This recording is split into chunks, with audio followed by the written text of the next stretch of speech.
languages is recursion. And I'm going to show a quick example of why recursion is such a powerful technique. So that program there, which you can see is about 4 lines of code, solves the towers of Hanoi problem, which I assume you are familiar with. You have 3 pegs with disks with progressively larger sizes, and you have to move all the disks from peg A to peg C without ever putting a larger disk over a smaller disk. If I run this for you, so this is solving the problem for 4 disks. And you can see you have all the movements which, if you tried, would solve the problem for you. And it is done in 4 lines of code, which is pretty impressive. And I'm just going to show you that if we could do it for 20 disks, that would be much bigger. It's probably 300 movements or something like that, but it would just scale to a million. Yeah. So there's a problem with recursion. Some languages that don't implement something called tail recursive optimization will hit the limit of the stack and can have a stack error. But with lazy evaluation and other techniques, you can pretty much avoid this problem. So, finally, just a quick example of partial application, which I think is something really cool and most people aren't aware of. So, this is a very contrived example, but you can extrapolate to things that will be useful. So if we have a function called add, and then we want to, based on that, have another function that just adds 2 to any value. This would probably be the way you would implement it.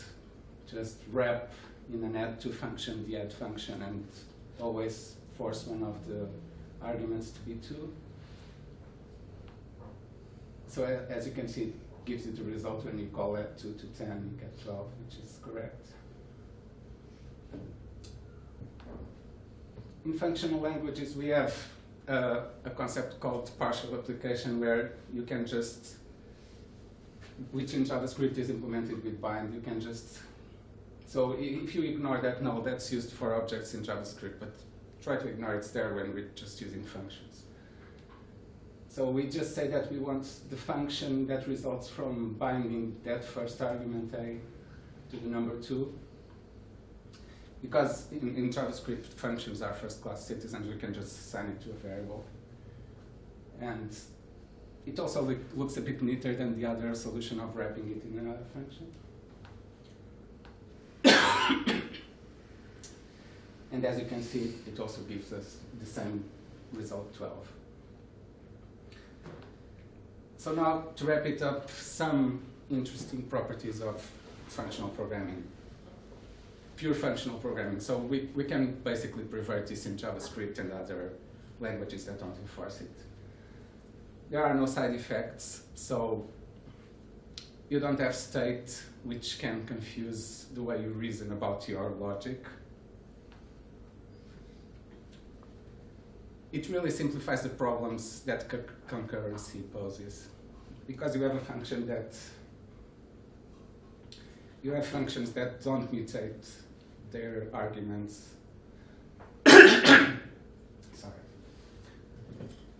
You can pretty much look at a function and know what the input will be and the output be, and because there's no shared state, you can run 2 functions in parallel, or in any kind of parallel environment, and just there are even problems you would have with shared state where you would have to have locks and things like that. So parallelism is greatly simplified because there are no concurrency problems. Another advantage is there's an incentive for you to be more modular, because it makes it easier to do your functional programming. So you end up with code that's naturally more modular than you'd have in a normal imperative language. So you don't see things like 2 or 3 page functions that you can see commonly in imperative.